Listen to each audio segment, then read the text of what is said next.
So, what I want to talk about today is how stigma affects people with mental health more than actual mental health. And what I mean by this is that people manage their mental health and they are coping with it or they may need help. But the problem is the stigma around mental health affects them more because they're scared to go to their GP and talk to them. They're scared to speak to their boss because they're concerned about how they would think. I mean, there's a lot of protocols in place now, and it's important to remember that you can get help if you need. There's places you can call, there's charities, there's lots of things out there for people. But if we feel stigmatized and that we don't have a voice, then we're going to feel we feel scared and we fear in a way. We have fear that what I'm talking about, you're not going to understand the right way. But remember that mental health is mental health. 1 in 4 of us will suffer from a mental health problem in our life. This doesn't mean that we need to become our mental health. And what I mean by that is that there's something called internalized stigma. And internalized stigma is when the stigma becomes us. So we think of ourselves as, oh, I have an anxiety problem. Oh, I suffer from depression. You become what it is, what society has told you to be. I'm telling you that your goals and your ambitions are still available to you. Like I said, 1 in 4 of us will suffer from mental health. So to think of it in a way and kind of put yourself in that position and say to yourself, it's fine, it's mental health. So what? It's like someone goes to the doctor, they have their leg is hurting. People tell people, oh, I've been to the doctor, I broke my leg.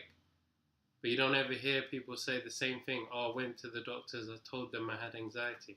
These are the things that we need to change. And that we have to remember that by not speaking and not talking about these things and making them uncomfortable, we're kind of empowering them. So the most important thing is to just remember that it's mental health. And that's it.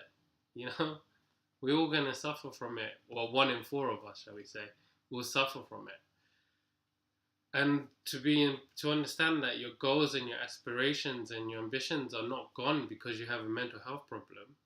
You're probably more stronger now than when you didn't have the mental health problem in some cases, because people who suffer from mental health, they go through a lot of self-reflection and self-understanding.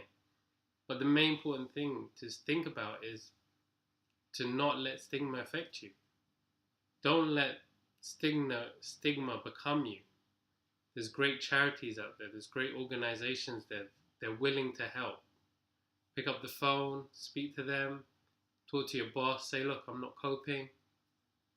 And they have the protocols in place to make sure that you're looked after. And we should be using these things. Yes, I understand there's still stigma around how actually people think about mental health, but why should that matter? The most important thing is you speaking about your mental health, you being able to open up, you being able to say to yourself, it's mental health, but I handle it, I cope with it. If I'm not coping, I can speak to someone about it. And this is important, just to remember that your goals and your ambitions are there for you, and you don't need to worry about this. But labeling yourself will affect you. It won't be just because you've labeled yourself, but because others have labeled yourself and you've now internalized it. So the most important thing is realize that mental health is just mental health. But the stigma around mental health will affect you more if you allow it to be internalized. Thanks for watching. Please subscribe Like the channel, share the video for anyone you believe that may be suffering from this feeling of stigma within themselves or within this society around them. Don't be scared to talk about mental health.